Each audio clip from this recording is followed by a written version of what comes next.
All right, guys, we're back again with another episode of the Chicano Boulevard podcast. I'm Mr. Simmer Down. Today, we're lucky enough to have the whole crew in the house tonight. Yeah. So let's start it off. Right here, we got Miss Midnight Rose, Jocelyn.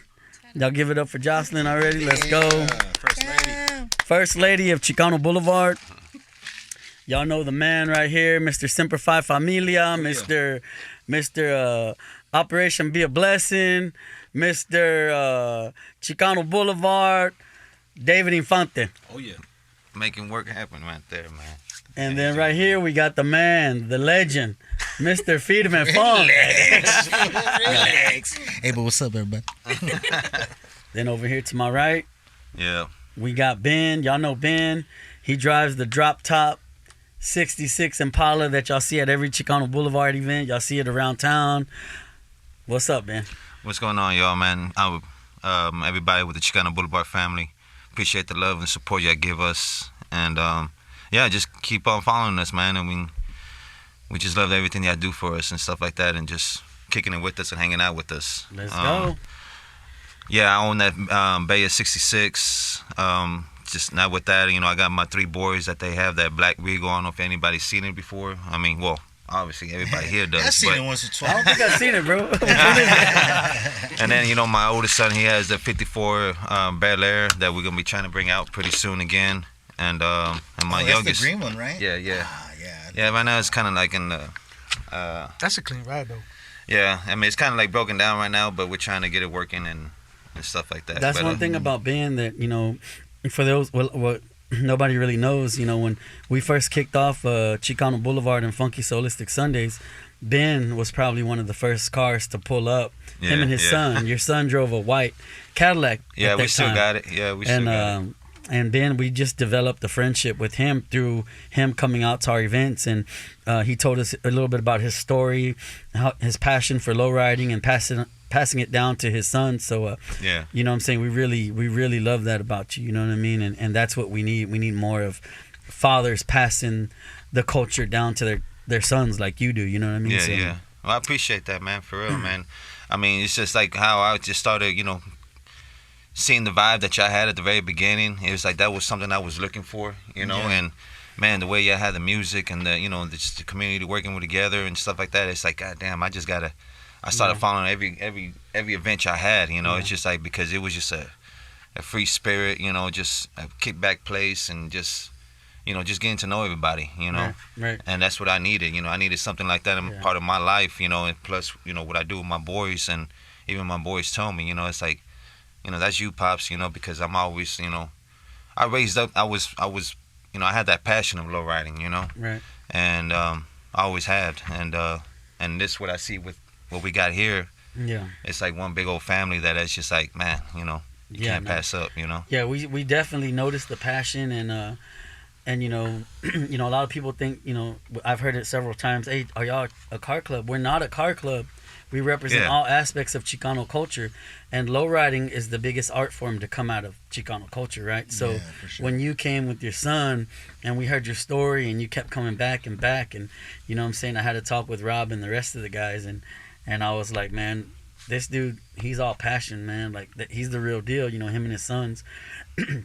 He has a great story, so that's why, after building a relationship with you, that's when we approached you. Hey, man, if you want to come on this side and be a full-fledged member, man, we'd love to have you. You know what I'm saying? Oh, no doubt, man. I appreciate that. I mean, just like what you said, man. I mean, it's like, the Chicano Boulevard is not just it's not a lowrider club. We're just a crew that that everybody has their own talents, and and just like with me and my boys, we started our own chapter. With we call ourselves the Galvan chapters.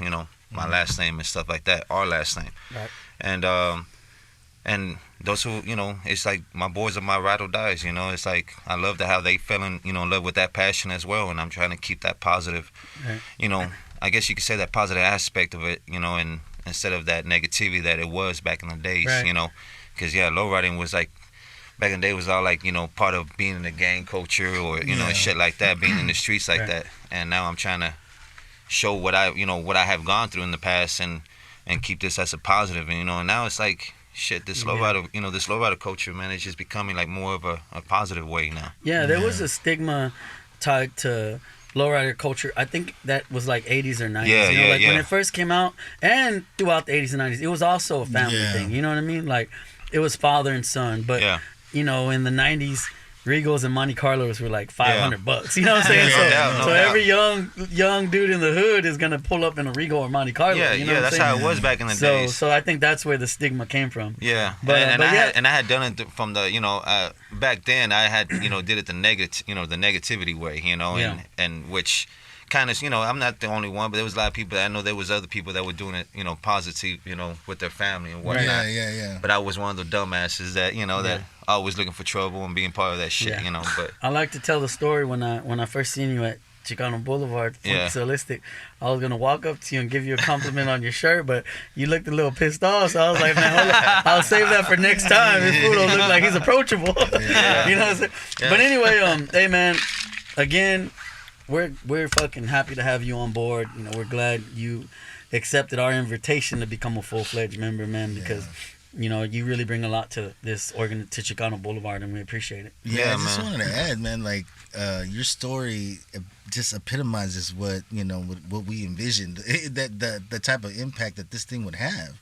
You know what I mean? I had this conversation the other day where it's like, who else is gonna teach these kids the right way?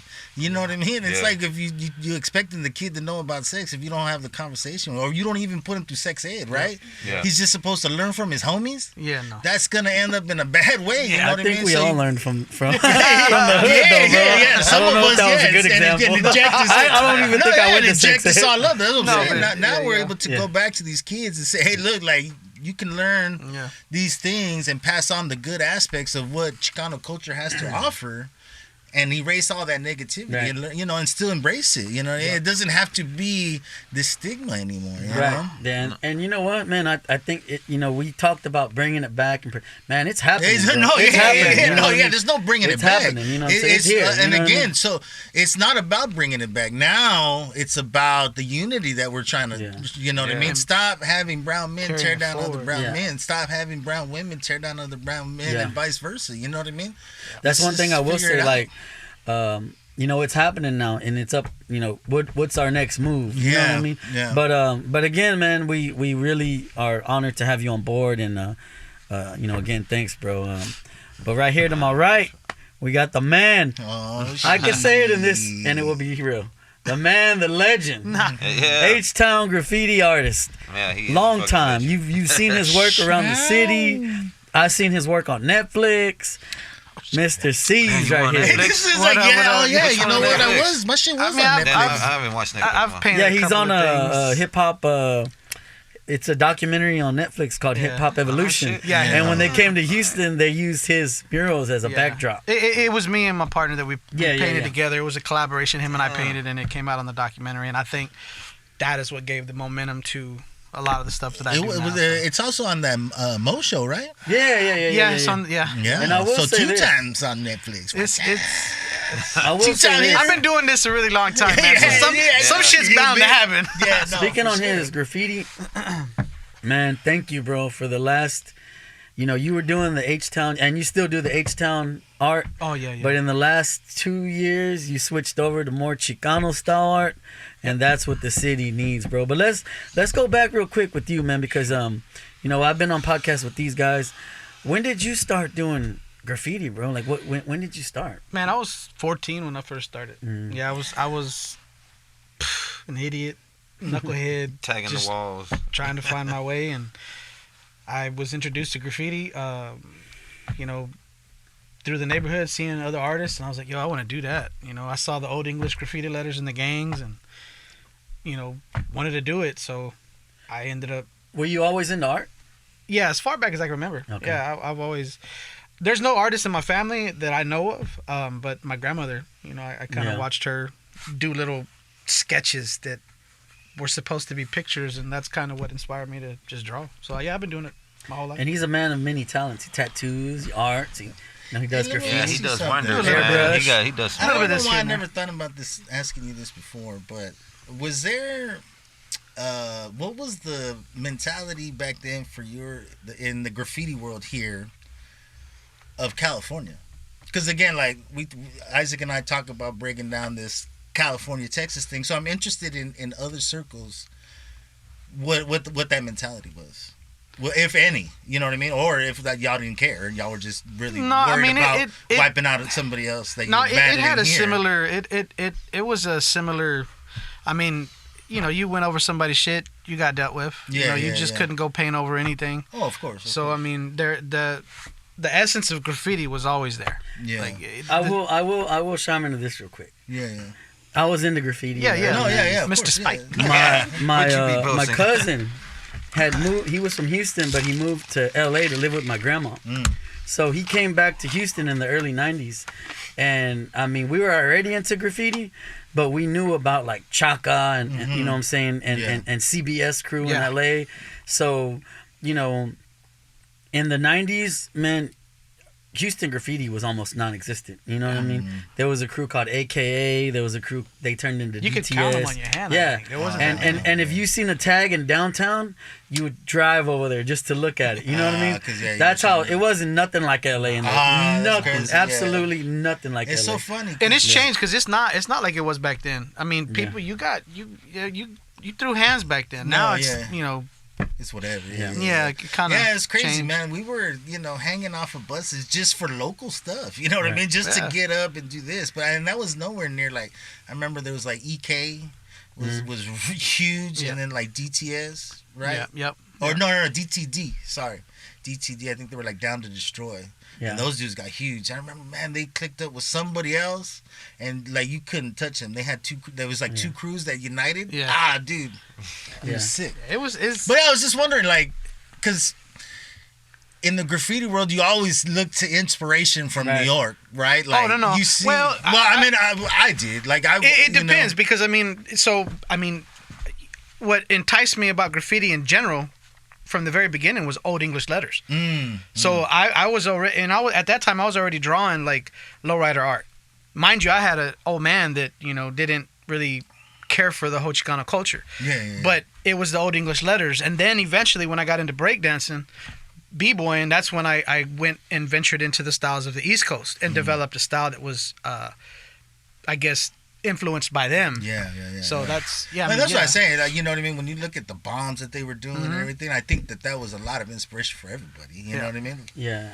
But yeah, it was just interesting to think about those lines. Yeah. And you've done a lot of work like for big names as well, right? Like in the past few years. Yeah, I've done stuff for Travis Scott. I've done stuff for Beyonce, Bun B. Did you do the Connex box of that? Yeah, the Astroworld. I did the first one that he did. I did all you that. You did work for Beyonce? Well, it wasn't for her, but it happened to be in her video because it was I did a tribute to Pimp C. Okay. And Bun B and his I think it was Pimp C's son. They were there and they shot a video with, I think it's called Angel. Okay. By Beyonce, and it was there. So. And you've been this is what you do full time, right? You're an artist full time, right? How's that been, bro? Man, up and down. I mean, I think these last couple of years have been crazy blessed because I'm finally starting to make a good living off of what I do. Right. But I mean, I set out to do it when I was 14. I told myself that's what I was gonna do, come hell or high water, and that's what I did. And I got respect for you for that. You know, you've been working for yourself your whole life, and man, that is that's something. You know what I mean? It's tough. But not only are you a graffiti artist, you've been in the lowrider community for the last 20 years as well, right? Well, I've been a part of it. I had a lowrider back in 95, 96 when I had my first car. Mind you, it wasn't your traditional lowrider. It was a Ford Escort GT. Just the street. Don't hate. Hey, that's the 90s, bro. You know, my dad said he was going to bring me home a fixer-up, and like you said, I thought it was going to be like a Buick Regal or a Color Supreme, and he drove up with this fucking teal green Ford Escort, and I was like, what am I supposed to do with this? Right. So I tricked it out though. You just put some knockouts on there, some spokes. That's exactly what I did. I had crushed velour, I had the mural, I had the white walls. That wasn't too off the grid in the 90s, bro. That was Euros. That was Euro class. That was Euros. Jeeps and shit. And I was in Space City back then. He was out there on Richmond just hold up. You know what I'm saying? But yeah, man. And I got back into it a little while about, I think in 2018. I had the opportunity to buy another car, so I got back into it and been in it ever since. Like I love the culture. Something about that with C's, man. Like people don't know. I actually pulled up on him at the graffiti park. Yeah. That's how I met him. That's how we met. It was probably like in 2017, I think it was 18. Yes, 2017. I think he was doing the Big Mo. Yep. And Pimp C. Yep. Oh shit, that was probably. I think that was in 2000. Was that 13? Nah, it was. I don't remember the year. Maybe it was for 2017. Yeah, because me and Lee had just started painting like hardcore that time, so it was either it might have been 15. And he was up there on the ladder doing his thing. We just so happened to be walking by. Yeah. I was like, man, this is dope. That's when I first got to see C's and see him at work, like doing his thing. That's when I met Little Mav. Yeah. In fact, I still got the photo of me and Little Mav. Yeah. Talented ass food right here. Yeah. It was crazy though. Did you did the pimps the Cadillac?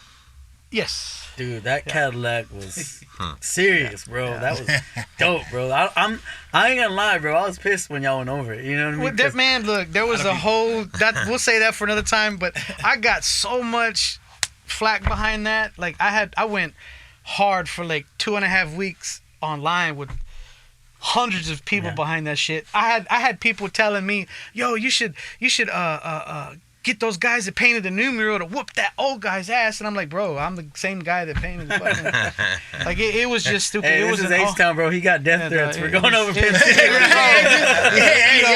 But for the record, just because I don't even know if the owner of the building was very racist, bro, and he wanted me to take it off. And so that was kind of what had happened. But I figured out a way to... Because his thing was like, oh, man, you know... people that come to do the videos, you know where they got the money for that and blah blah blah. Right. White people don't like this stuff, and I was like, what? So I was like, I'm gonna do fucking Paul Wall. Right. Yeah. And then that's kind of how it got redid, because it wasn't even supposed to be that. It was supposed to be some other cheesy, corny, colorful shit. And I was like, nah, fuck that. I'm gonna do what I want to do. And I talked to the main owner, and he was like, do your hip hop shit. And I was like, that's what's up. All I need that is what's up, man. And you do tattoos, right? I've been tattooing for about 17 years now. I've taken a hiatus over the last 8 months to focus on airbrushing and my newfound love. He tattooed my daughter, man. Let's get into that real quick, bro. Oh, shit. Real quick, bro. Let's get into this. Right. This fool, if you say Tiki, look at him, bro. He can't stop smiling, bro. If you say Tiki, bro, he starts giggling, bro. You know what I mean? What's your passion? Break it down to us, bro. Man, the Chicano Tiki. I have a homie in Austin. Him and his wife, they're hardcore Tiki fanatics, and they invited us out and, you know, took us to some bars that serve Tiki drinks. And the first drink that just like captivated me was a zombie.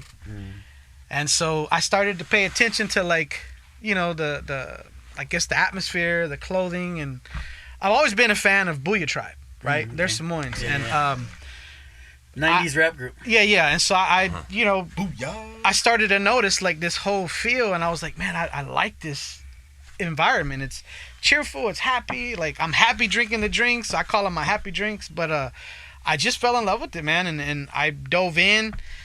I learned to make the drinks, so now I can make a lot of the drinks that they serve at these bars. I've bought books on how to make these drinks.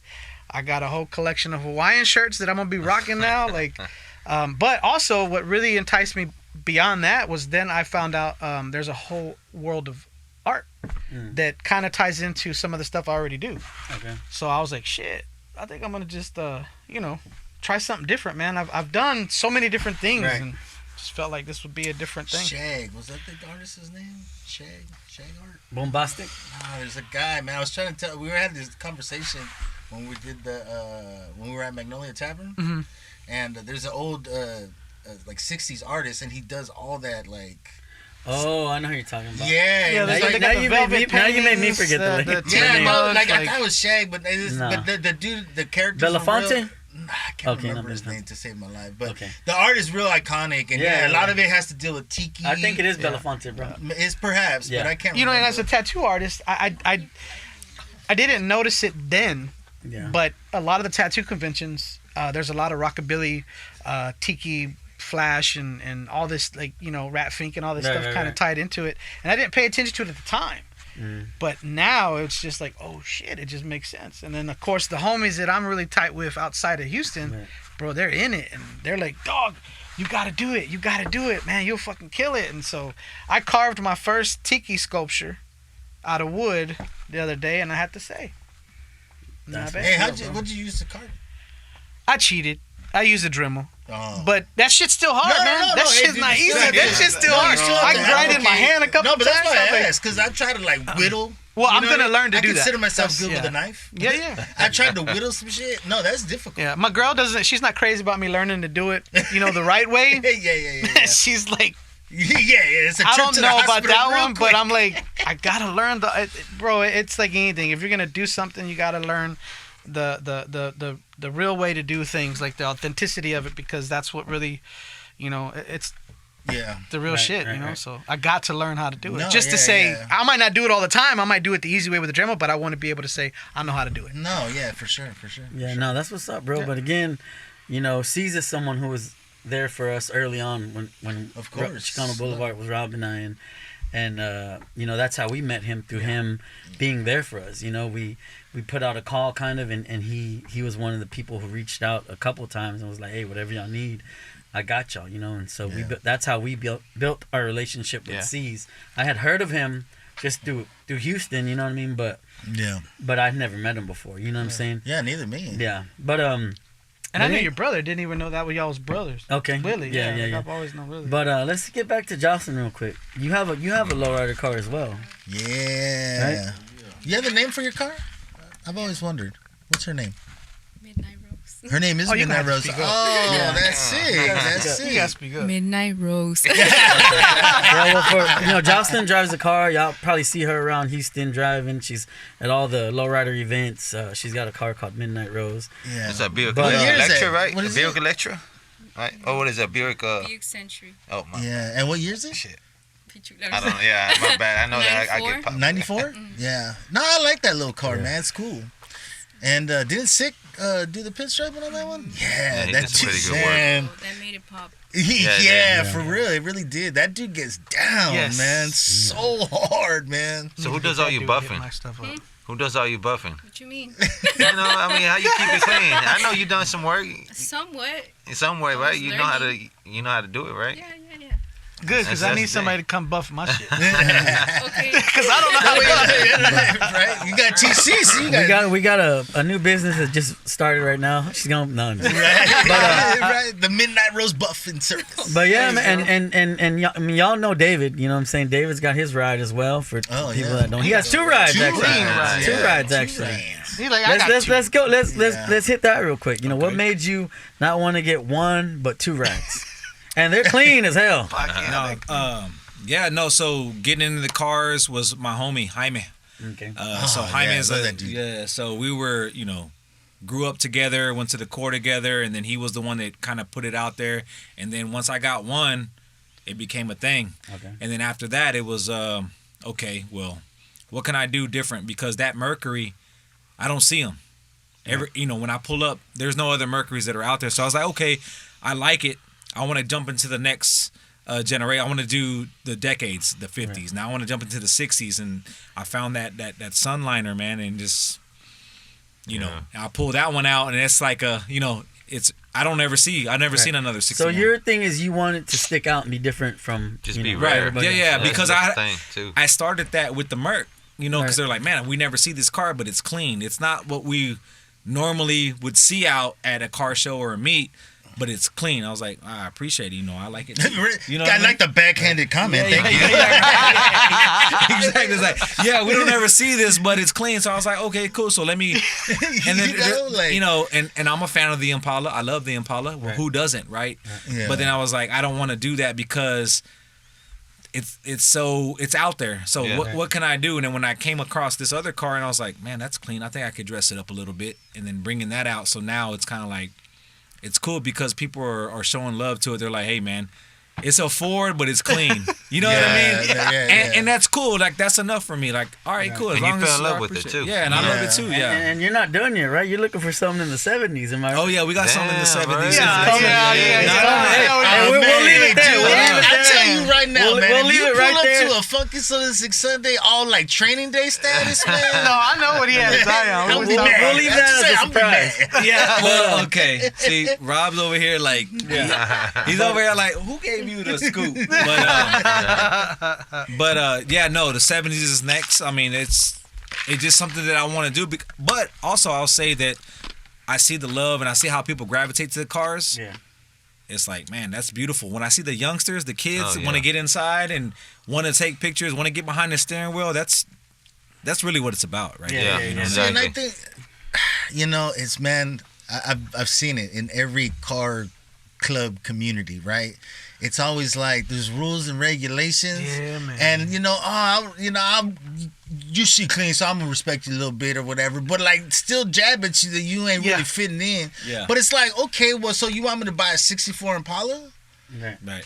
which is a badass car. It's iconic. But like, then I have the pressure of now I gotta try to outdo what you've already done to your beautiful car, right? Like, it's like, why do you want more competition? Yeah, exactly. Yeah, why do you want more competition?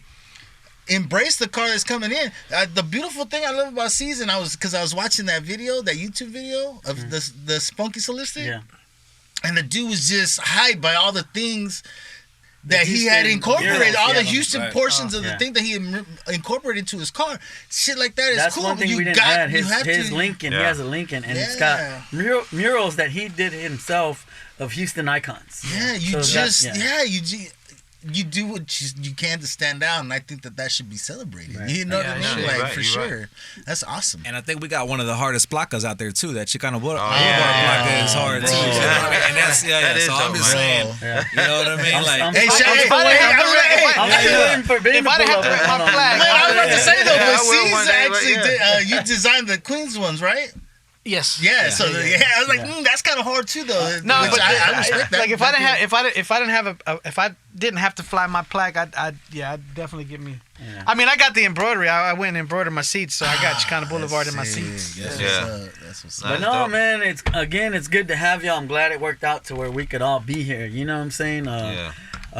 We were worried about trying to get the whole crew because we definitely wanted y'all here today with us, and again, thank y'all for making it out. We really appreciate it, but family time, it's good to have family time, But we don't do this often. When we hang out at our events, you know what I mean, it's a different vibe. It's cool that we get to sit down and speaking of family time, man, I went to the movies the other day, right? It's like a family day for me and my son. We watched the Blue Beetle. Oh, okay. Blue Beetle, and it's a movie with an all brown cast, right? So, and it's supposed to be based in Texas, right? So you could say that they're Hanos or Chicanos or whatever. But it got me to thinking, right? Like, this year has been a good year for Browns in Hollywood. You know what I'm saying? We had 2 seasons of This Fool. Yeah. I love we had that Hot Cheeto. Yeah. That's a good And then Brown Beetle, right? Hey, dude, I would say indigenous people in general because Res Dogs, man. Man, I love that show, dog. I watched it. Have you seen it? Man, dog, you gotta watch it, bro. Show, man. That is a good and it's show. Reservation Dogs. But the good thing is that it's inspiring. You know what I mean? All these movies are inspiring. Right. Man. And you know what? That's perfect. Because like brown people, right? Like we're finally getting representation. You know what I'm saying? Yeah. I was sitting there at the movie theater with my son, who's 10 years old, watching Blue Beetle, and I was looking at him, and I was like, "Wow!" As a kid, he gets to see a brown superhero finally after all these years. But then I start thinking to myself, shit, as a 40-year-old man, I'm barely seeing a brown superhero. Yeah. And like I almost started to tear up because I was like, damn, like this is huge. You know what I'm saying? Like we've arrived into that lane, for the first time. You know what I'm saying? Yeah. And that was something that I thought was really cool. You know what I'm saying? But then that got me to thinking, right? And we could have a little discussion on this. We had Chicano movies in the 90s, but they were all gangs, right? Like that was our representation. That was dominating. 95% of the movies were about gangs, right? That's how they portrayed us in the 90s, right? Yeah. So that's what we had to look to as kids. You know what I'm saying? You're right. But that got me thinking, bro. Let's open this topic up. What's the best Chicano movie ever made, bro? And I'm gonna start it off real quick, and I'll let y'all chime in. I say Boulevard Nights, bro. Boulevard Nights, bro. I was gonna say the same thing. 111 Street. I was gonna That say don't mean you can't say it. No, I What was do gonna you say think, the same Jocelyn? The thing. best Chicano movie of all time. I don't If know. I find out you What ain't do you watched think, none David? of them, Selena. No, Boulevard Nights, obviously, but Yeah. it's criteria though. yes, like, I was gonna say. who talks about Boulevard Nights nowadays? It's the OGs or people that are familiar with it Yeah. and stuff like that.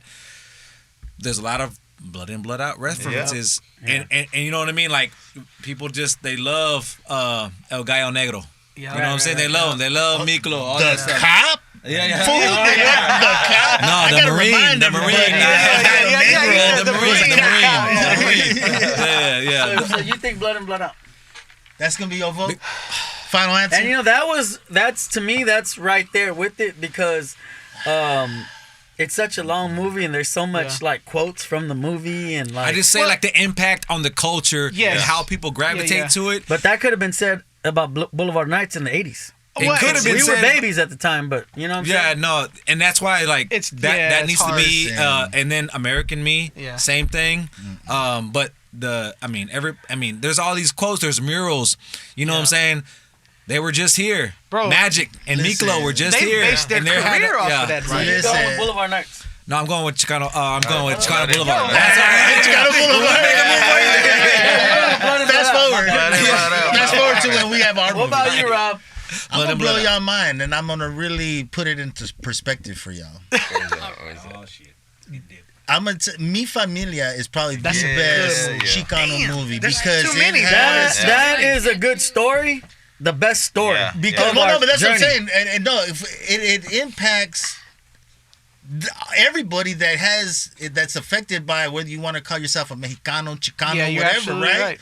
It tells the story of the people that have to grow up in Mexico and they come over here to try to have a better life, and that Yeah. you know what I mean. exactly The right. mom Yeah. is deported. Yeah. Dude, the dad comes home and she's gone, Yep. Yeah. and how that can happen Yeah. to this day. That Yeah, can it's- happen. it's You know what I happening. mean? It has happened. And Yeah. they show Happening. you the cholo. Yeah. They show you the educated guy. They show you the military guy. They show all that. You know what I mean? So I think that Sell out.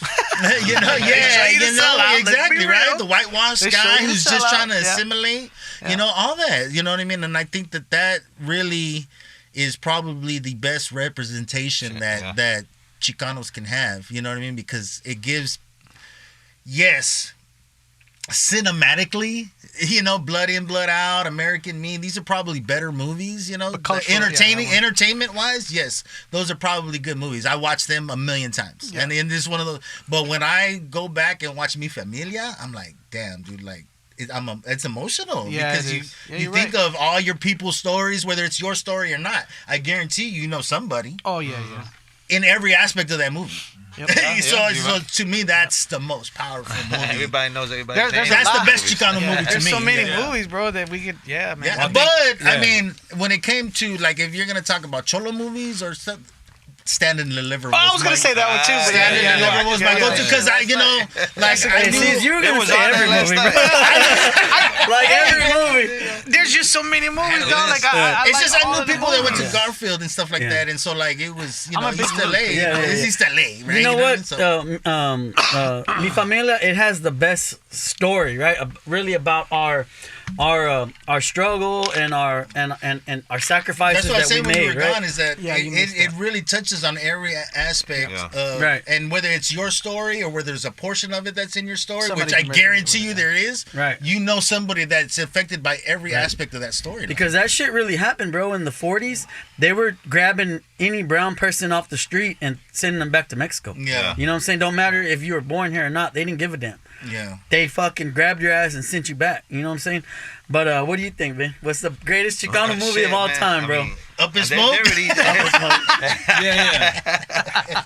I mean, there's a lot of movies, man, that, you know, I followed when I was in the 80s and 90s, man. I mean, but like he said it too, you know, Blood In, Blood Out. You know, it was called Brown Barn, or how they used to call it Brown Barn, or Brown Barn, or how they used to call it Brown Barn, or Yep. Blood In, Blood Out. I followed all those, you could I say, think those that prison movies. actually made the movie a lot fucking cooler. Yeah.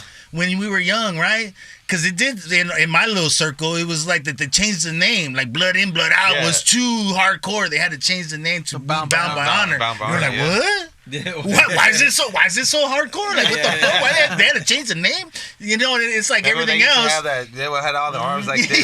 Yeah, you know? it's like anything else when you're a kid. You know what I mean? If it's taboo, you want to know more about it. But you know, on that movie though, like I don't know if y'all know, but the guy that wrote that movie, like that's an authentic movie. Like Jimmy Vaca, Right. he's got a badass story it? that I encourage y'all to watch because it talks Is about. that the one from that book, Outcry in the Audio? No. Oh, okay. No. Remember, we used to read that shit when you Yeah, were in bro, high we school. had- they would give out those books, I'll You Cry in had the to read that Audio. book, I'll Cry in the Yeah, Audio. no, that's I old school remember stuff that. right there, bro. I remember that.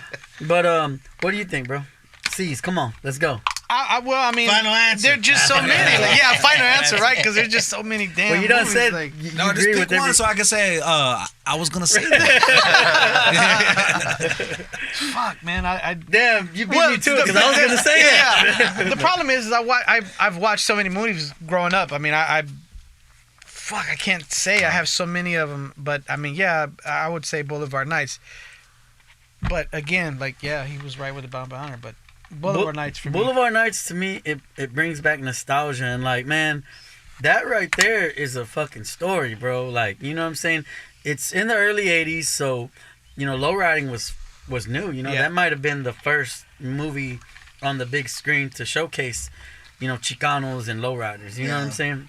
Hey man, So- honorable mention for Colors, bro. Yeah, That's a Colors, good one, Duke yeah, of yeah. Earl. With Remember the Duke of Earl? what's his name, dude? Yeah, I think the reason why I Zach vote- AC Slater was in yeah, Colors. yeah, he was in that Yeah. movie. I think the reason I voted the Boulevard Nights was because, you know, the brother you have, you know, he was an OG, got his shit together, and was trying to get his knucklehead brother to get it right, and he ended up, you know, dying in the end. But like, it's kind of the same with you know, me and my brother. Like, he was a knucklehead. I got my shit together, so I think that's why I kind of resonate. He's Right. more touching. Right. Yeah. No, I love that movie, man.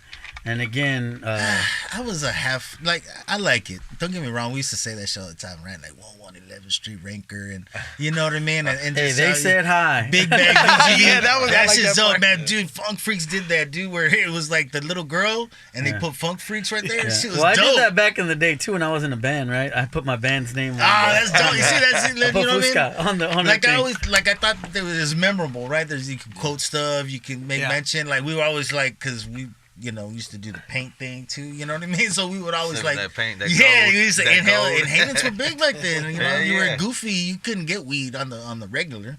You know, so you My were just thing- trying to get high. My thing with these movies, right? Like a lot of these movies, including Blue Beetle, the movie I just watched, like they always tell the story. Like even if they do brown, it's not really a complaint. It's kind of just an observation, right? It's always through the eyes of a first generation, right? Yeah. Their parents speak yeah. Spanish. Their grandparent lives in the house and she speaks Spanish.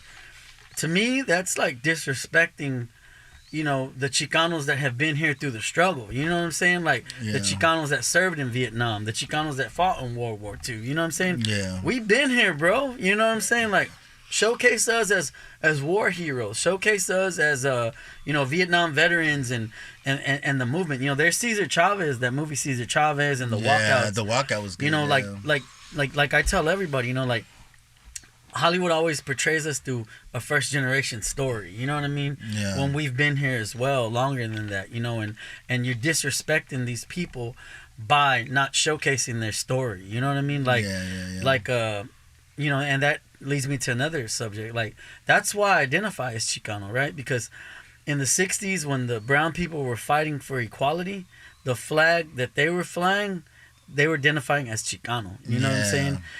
And that struggle, that fight, them putting their lives on the line, they did that for every brown person that would come to this country after. You know what I'm saying? So no matter where you're from, don't forget that someone put their life on the line for you. You know what I'm saying? And they identified as the Chicano movement, the civil rights movement. I think right? that gets lost a lot. Yeah, it Yeah, gets lost a lot for sure. Like, you know what I mean? Like I said, like come to find out, I just thought my parents were some LA hippies, right? And that was cool, right? You know, some people grew up with Vicente Fernandez. Well, I grew up with Jimi Hendrix. You know what I mean? But like, come to find out, my mom marched in those Chicano marches and during the walkout and stuff like that. And so it's like, yeah, you're like that's. Had I known that growing up, I might have had a different outlook. You know what I mean? Like that's cool as hell. Right. That you know that, and that's what I'm saying is that we have to show these kids that growing up Chicano is okay because we're nobody's denying the fact that we may or may not have relatives in Mexico that are trying to come over or not. Yeah. You know what I mean? But what some of these Chicanos are doing are being activists and helping push laws that are gonna help them come over here legally and in good faith and be able to flourish the way that you should and to follow this American dream, right? Yeah, we fight for those laws. Brown people fight for those laws. You know what I mean? They always have. But that point what you said is had I known. Yeah, no, exactly. And that's the same thing that we're doing right now because a lot of people don't know. They don't know about the history. They don't know what Isaac's talking about, what they fought for, all those things. So it's like, man, let us remind you. Back to what I said earlier. Who's going to teach these kids or I'm learning even as an adult. Exactly. So let's open up these conversations. And again, don't get it wrong. Like me and Isaac, we're just a couple of brown fools who said, hey, look, we're passionate about it. Yeah. There's activists out there that have been pushing these things for a long time. These brown berets that are out there have been doing these things for a long time, and hats off to them, man. And we're just trying to get it together to where people can all have these open conversations. Yeah. Again, we got to break down all walls so that brown and the black community can stand together and really take care of each other. Right. You know what I mean? Our community has to be open to that too. Like, hey, of course, there's something to be said. Like, there's a lot to learn from Isaac. There's a lot to learn from you. Yeah. Your if your mom was out there during the walkouts or whatever, man, take that in. And for the community here in Houston, the Chicanos or whatever, take that in and listen up real quick.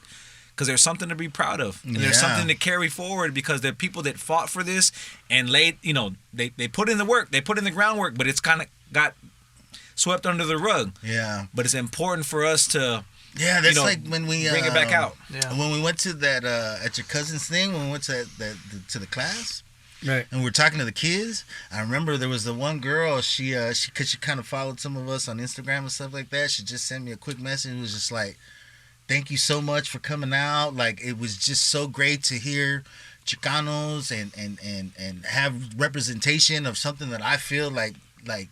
Represents who I am. You know what I mean? Yeah. Like all that. That is amazing. And again, that's what we want. We want people to say, hey, dude, it's okay. And it doesn't mean you have to press your Dickies and wear your Charlie Browns. It's cool if you do, but you don't have to. Yeah. You can be this activist who puts themselves into the front line of changing laws and hounding politicians and making sure that they're going to stand for. Again, dude, I don't care if you're Republican or Democrat. Help this community. We want to be taken care of, you know what I mean? And we want the outlets to help take care of each other, That's why we do our community work because who else is going to do it? Right. And there are people doing it, yes, but how can we, let's network, let's take care of each other, let's get this movement going. Unity in the community. Yeah, somewhere down the line, I think the word Chicano became taboo. I think Mexicans from Mexico, they call us Chicanos, right? Yeah. And I think their perspective on us is not what they think. You know what I'm saying? Like we're the same, no matter if you just came from Mexico or else, like I said before, El Salvador, wherever you're from. Yeah. We got the same DNA. You know what I'm saying? Like we're all, we're indigenous to this part of the country. You know what I'm saying? For sure. There should be no issues, but here's the issue: we look the same. But we come from different cultures, right? Yeah, and this is what I say. That's the separation, right there. But that could be said about anybody, right? Like a white dude from Texas is not going to have the same history as the same culture as a guy from New York. You know what I'm saying? No, for sure. So, but yeah, no. My thing is just, man, embrace what we are as Chicanos. I was lucky enough, blessed by my mom. She gave me my grandfather who fought in World War II. His flag and all his military, stuff that they awarded him. And, I look at it and I'm thinking like, damn, how many other Chicanos fought in World War II that Hollywood doesn't show them love? You know what I'm saying? No, I mean, according to Hollywood, we just got here in the 80s. You know what I'm saying? We just popped up. So, you know what I'm saying? That's an issue that I want to bring to the table to see, like, to tell people, like, no, we've been here. Blood, sweat, and tears in this soil, just like anybody else. You know what I'm saying? Yeah. So that's just something that. Yeah, I don't know. I think I was telling you. Maybe I wasn't. Where was it? But somebody was. I was having a conversation. I think it was Lily and I.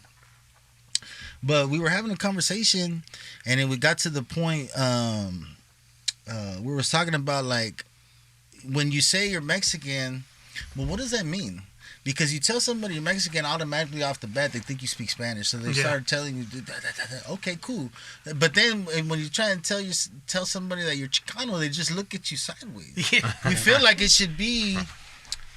You should be comfortable to tell somebody, hey, look, like I'm Chicano, and then not assume that you speak Spanish. You know what I mean? And just realize that, hey, look, like, okay, that means that this dude grew up on one side of the border or the other, but is indigenous to these lands. You know what I mean? Like, again, like, what does that mean? I used to tell people, hey, I'm Native Mexican, right?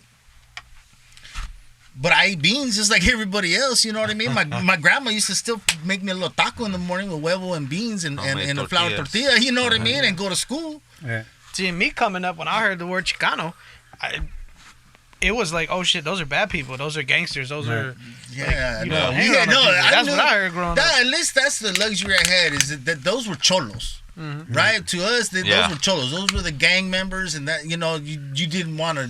Right. You didn't want to be that. Right. You know. Right. No. And again, like, I remember one time I was in like second grade. The teacher was asking us what were we, right? What was our ethnicity? And I said, I'm Chicano. Yeah. Because that's what I heard in my household. And she rolled her eyes at me. And I remember this shit. She rolled her eyes at me and she said, you're Hispanic. And from that point on until I became an adult, I thought, well, shit, if a white teacher's telling me I'm Hispanic, then she has to know what I am. Yeah. So I guess I'm Hispanic. You know what I mean? And it wasn't until I got older that, like, nah, bro, like, I can identify as Chicano if I please, and that's what it is. You know what I'm saying? But, you know, that's one thing I wanted to ask David. You know, like I mentioned, like, you know, I got my grandfather's, all his flags and his awards that he received fighting in World War II. You know what I mean? My uncle fought in Vietnam. He was awarded so many things. What do you think, as a Chicano serving 20 years in the military, right? How do you feel that we're not portrayed in Hollywood, you know, that and you're that living person, you know what I'm saying? Your story has never been told, you know what I mean? Right. And you lived it 20 years. Yeah. You know what I'm saying? What do you think about that? Do you think, it's just what it is? Well, it is what it is, but it's not right, you know? And then, like, this was all a rediscovery for me. Mm. My father was in Vietnam, right, in the Army. My grandfather was in the Korean War. Right. Both Chicano. Mm. But that never resonated with me. It didn't click. I was just like, my dad was in Vietnam. My grandfather was in the Korean War. All right, cool. They were both in the Army. Now, it's like, it's messed up. Right. You know what? It's messed up. You know what that reminds me of, though?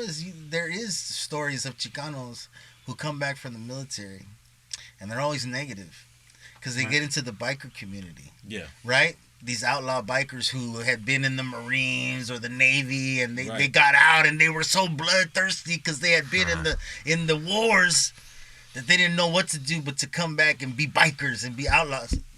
Dude, like, yes. Yeah. There's plenty of Chicanos that came back and became bikers, but I mean, there was plenty of guys that came back and bought houses. Right. Yeah. And were productive, members of their society, and change people's outlooks of their community. There has to be.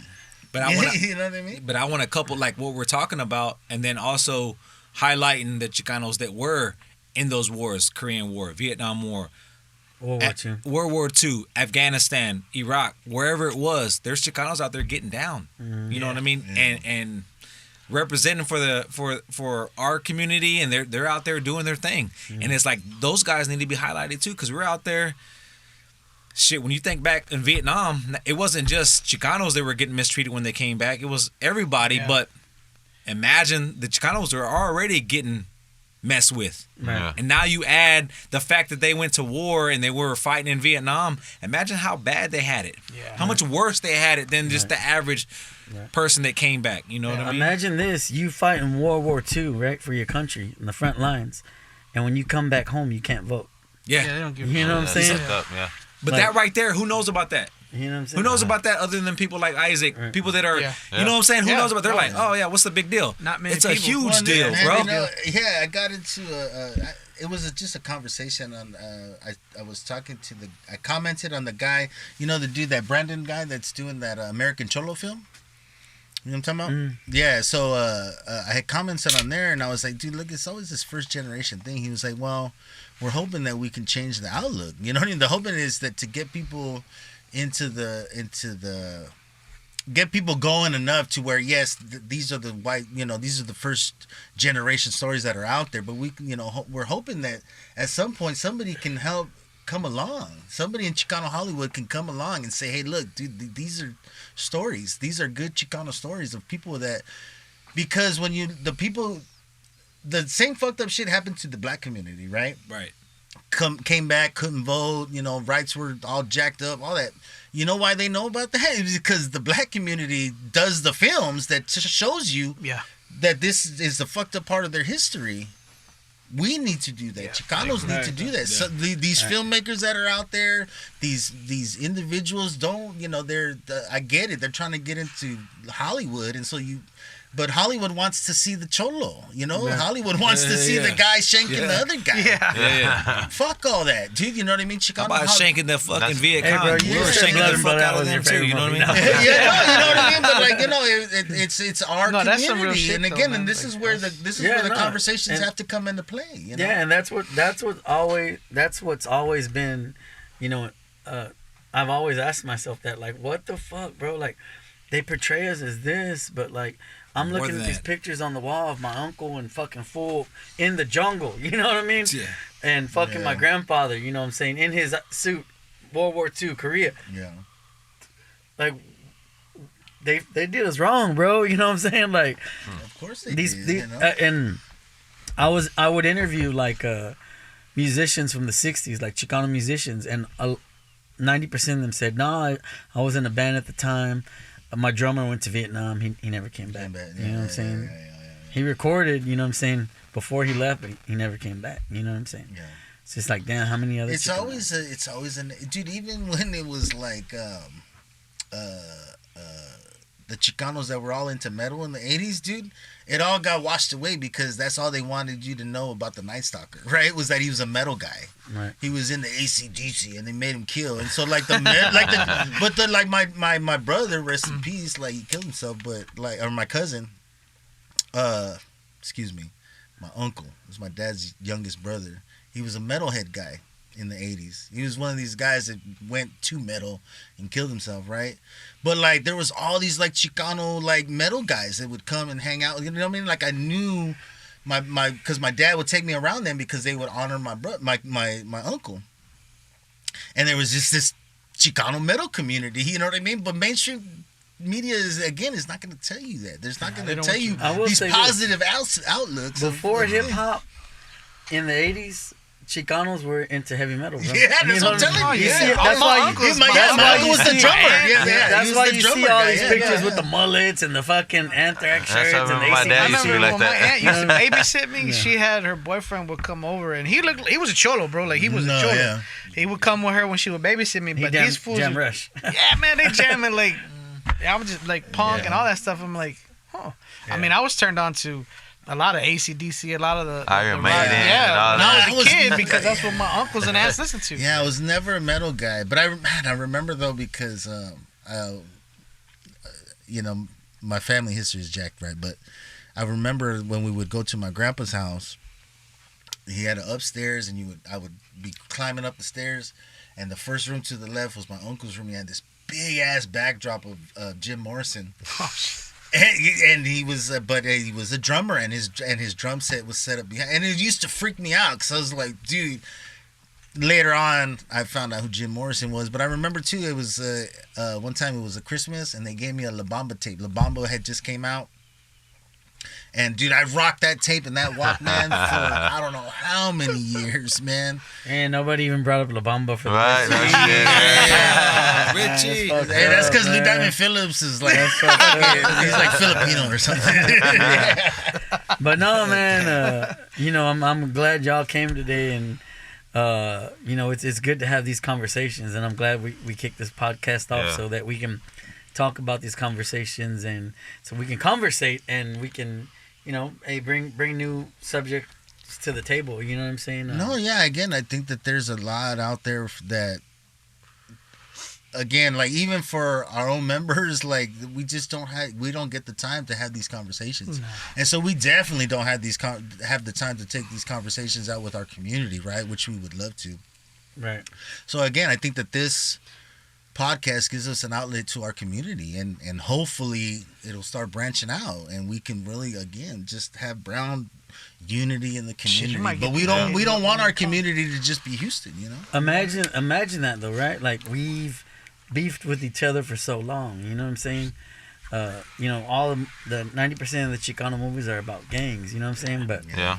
I think there's something going on where, hey man, we're uniting. You know what I mean? We're gonna unite. Yeah, listen, I think that's what, you know, the white supremacy complexes that are already in place in this United States are very worried about the brown and black communities getting. I think that's why you see all these white supremacists trying to take whatever action they can, because they're freaking out. But and again, we don't want to take over. We just want a place at the fucking table. You know what I mean? We're trying to, you know, indigenous people are trying to fight for their land back. We're tired of serving the table. We want to sit down with y'all motherfuckers. You know what I mean? Exactly. Man, you know you gotta respect the people. We say the same shit. Like if black and brown got together, oh shit. You know what I mean? Again, you know, but it starts with us, though. It starts with us. Yeah. We can't sit at nobody else's table if we're not united. Yeah, exactly. It's like, you know, you can't be a productive partner if you ain't trying to fix yourself first. You know what I mean? So, like, we gotta unify, dude. We gotta get it together, man. Gots to. Right. And that's I think that, and again, man, there's a revival of Chicano pride, not just in Houston, but it's happening everywhere, bro. All across the country, bro. Man, dude, what's her name? Ariel just was up in Chicago, and she did. And so was the Paleta chick. Mm-hmm. They both went up to the Lowrider car show that was up in Chicago, and it was popping, dude. Yeah, I heard it. And the city was popping around it too, man. So like, you know, again, there's it's just the Lowrider community is, like you said, like. It's the easiest. It's the easiest one to find and locate because it's so out. Right. It's so out there. It's so bright. Yeah. It's so popping. So yeah, you see a lowrider and it's like, oh shit, and that's it's our community. Yeah. It's Chicano community, and it's popping up everywhere. And my brother love it. My brother Willie pointed out. He pointed something out to me the other day. He sent me these old Lowrider magazine, clips. You know, when Lowrider magazine came out, yes, they were about lowriders. But there would be interviews with like community leaders. Yeah. They'd show the art. So there's more. So what we need to do, right? You see the lowrider cars at all these events, right? But are y'all doing it for the culture and the community, right? So it's like if we see a lowrider, know what that represents. That represents a whole culture, right? Yeah. We need to make sure that Chicanismo is a part of these lowrider events. Yeah, you know what I'm saying? Yeah. It's not just the car show. We're there celebrating a culture. You know what I'm saying? And I think that's where the misrepresentation comes in. Is it ain't like, about a trophy for me. Yeah. You know what I mean? There's car shows and you know what I mean, and then there's like, you know, our events. Yeah. You know what I mean? We're trying to bring street life, cruising life back into the culture because that's who we are. What do you think about that, Ben? Well, just like what Cease just mentioned right now, you know, to me, you know, not to, you know, down talk nobody. I don't have no, you know, against any other organizations, but to me, it's like I really don't give two shits about, you know, the trophies and stuff like that. You know, to me, it's just like putting my car out there and just, you know, letting these kids, you know, how we were talking about earlier, you know, these kids, you know, just being inside our cars and just living that, you know, wishing that, you know, that this is what they're gonna have in the future. You know, like they want to build something like that.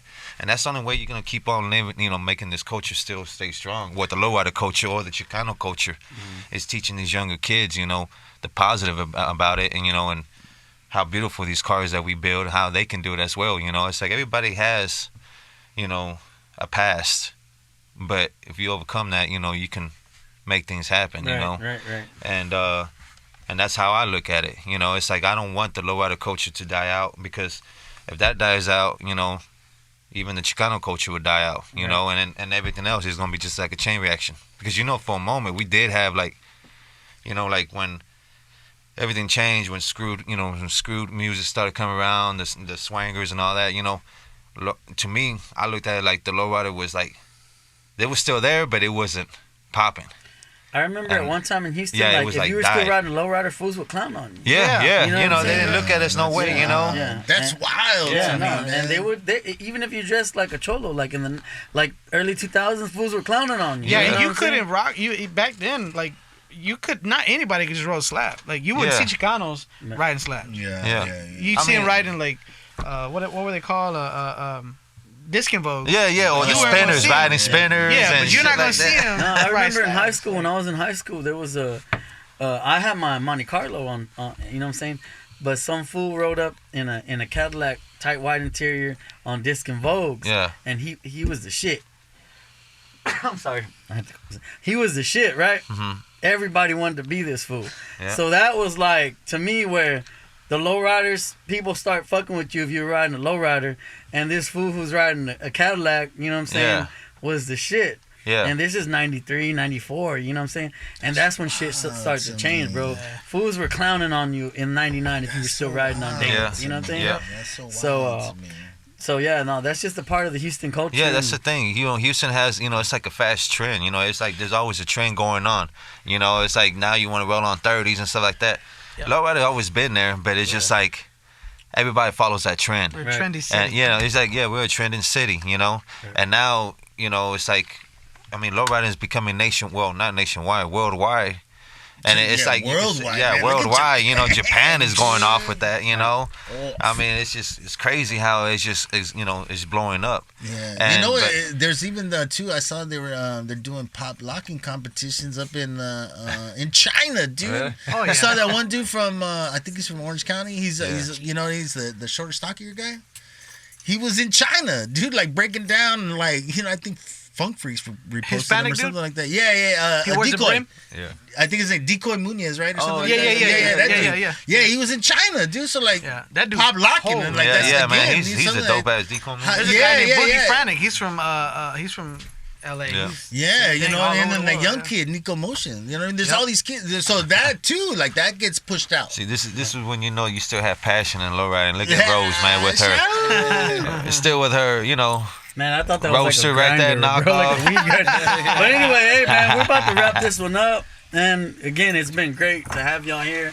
Y'all got any last words before we get out, man? We'll start this way, bro. You got any last words you want to say before we end this podcast, this episode, Chicano Boulevard podcast? Man, just from experience, man, educate yourself on your family history, your culture history, like your ethnicity, like learn about where you come from, who you are. I mean, it's you'll be blown away what you learn, and me and as an adult, getting a late start in it, like it's probably one of the best things I could have ever done, man. Nice. Learn about where I'm at, like. Shit, I wish I would have known some of the stuff that I know now when I was a kid. It probably would have been a game changer for me back then. So, shit. all them youngsters out there, man, trying to figure out who the hell you are and learn, educate yourself, ask questions. Treats. Gotcha. Hey man, beautifully said, bro. Yeah, I love that. Yeah, exactly. Ben, Man, I just want to say for us, like this crew right here, it's like everybody, I got totally much respect for everybody. Everybody here has a talent, has a skill. I mean, it's like y'all inspire me so much, and that's what I love about what we got going on, because everybody that sees us, finally trying to find and starting to see the light about who we are and where we come from, and it's just like, I'm still learning, I forgot where I came from. I forgot the Chicano, I didn't know what I was, like I didn't feel comfortable. I was in my own world, but then when I got with y'all guys, man, it's just like a whole different vibe, learning from every single one of y'all and what y'all became and who y'all are, and that's what I want everybody else to see, our followers or, people that watch us, it's just the whole Houston community, I want them to see what, what we're trying to build and what we're trying to do with the community and bring the Chicano, back into place and, into the city and whatnot. nice. Yeah. Appreciate it, bro. Dave? No, thank y'all, man. Shit, too. Oh, yeah. No, Chicano Boulevard, it's more than just what you may think it is on Instagram. It's more than what you may think it is when you go to an event. Yeah. a lot of it was discussed right here. It's probably going to be discussed on the first episode that gets dropped out, but we have a lot of Chicanos here in Houston. We got a lot of Chicanos in Texas, but for right now, we're going to start right here at home. Houston is home. There's a lot of Chicanos out there. There's a lot of people that need to have that rediscovery, like myself. There's the youth out there that doesn't know anything about it, that needs to be introduced to it. Yeah. We're at the forefront of that, but it's not because we're not the end all be all. There are people out there that are doing it too, but we all need to come together. We all need to show that we can unite and we can grow this into something bigger and better for our community, for our youth. And then also build the relationships with the people that are still here right now that are maybe a little bit older. You know what I mean? We're all stuck in our ways, but let's move past that because it's for the bigger picture. The bigger picture is growth. It's about progress. It's about spreading, educating the youth about Chicano culture and just keeping it alive. And that's what we're trying to do right here. So we want everybody to just come along for the ride. And it's going to be a good one. It's going to be a good time. It's going to be a family-oriented environment. There's education. There's good times. There's lows. There's parties. There's all this stuff that make up Chicano culture. Be proud of it because it's who we are. Yeah. And we need to bring that back up, be proud of it, and represent it. Damn, I feel like I need to say amen on that one. I want to add something about and y'all that. heard him. He said y'all come along for the ride, so y'all jump in that Sunliner. He's gonna take y'all. I do want to add something about that, because I get a lot of people. I hear a lot of people saying, "Oh, like, I feel like I'm too old for that," or I'm too old to be. I said, man, all of us are here like in our 30s and 40s, maybe 50s. I don't know, but I say we still enjoy what we got going on, and it's like, and to me, I just feel when we have these things or our events, I feel free. I feel like free spirited. Everything you got out there in your personal life just goes out the window when we come together, and when y'all come to our events. It doesn't matter if you're from a little kid or in your 60s or something. Bring your grandparents. Bring your whoever. Right, because they created the culture. Yeah, they did exactly. Right. They did. The creators of this. Our jefitos, our grandparents. Everybody. All of them created our culture and everything like that. And so, I mean, man, they're more than welcome to come out here and just kick it back with us, even if they gotta just sit down. I mean, everybody just showing one love, and that's what I love about this place. About Chicano Boulevard, man. That's what I say, bro. Like, we let a culture die that our parents and grandparents created, bro. Like, come on, man. Like, we gotta do better than that. You know what I'm saying? Yeah. But anyway, back to Jocelyn. Any last words before we get out of here? Come on, Jocelyn. Peace out. Chicano Boulevard. All right. And once again, the gray hair, it's not from old age, it's from having kids. Right? Yeah, that's true. It's from having kids. Embrace the gray. But look, I just want to salute. I got a party, Oh, okay, my bad. I think you know what I'm saying. Right, Rob's like, hey, bro, you passed me up. But, hey, man, I got a party. we're going to be here next week, bro. Just real quick, man. I want to say, and this is, it may or may not be controversial. But what I want to say is that, the one thing I love about our community is that we're really starting to check machismo at the door. You know what I mean? I ain't afraid to admit that Chicano Boulevard has really helped me, with my mental stability, And so I think that there's a lot of people that are out there that don't realize that your community can help you along the way. Yeah. You know what I mean? Let's erase those old ways, man. You know what I mean? Our women are to be taken care of. You know what I mean? Our community is to be taken care of. Let's fucking stand together and stop tearing each other down. You know what I mean? So that's my part in fucking 100, bro. That's set the pride aside. Beautifully said. You know what I mean? No, real talk. You gotta take care of your community, man. You know what I mean? It starts at home. Take care of the community, take care of your family, take care of each other. Once again, this like is my boy Marshawn Lynch said, man. You know what I mean? You gotta take care of your mentals and your chickens. Raiders all day. Well, thank y'all. Whoa, hold on. Damn, why we gotta why'd you have to say that, bro? Hey, we're in the baseball season. Let's go Astros, man. Let's go Astros. Anyway, thank y'all for tuning in to the Chicano Boulevard podcast. We're right here with Jocelyn, David, Freedom and Funk, Ben, Cease. We out. Love you. Chicano Boulevard.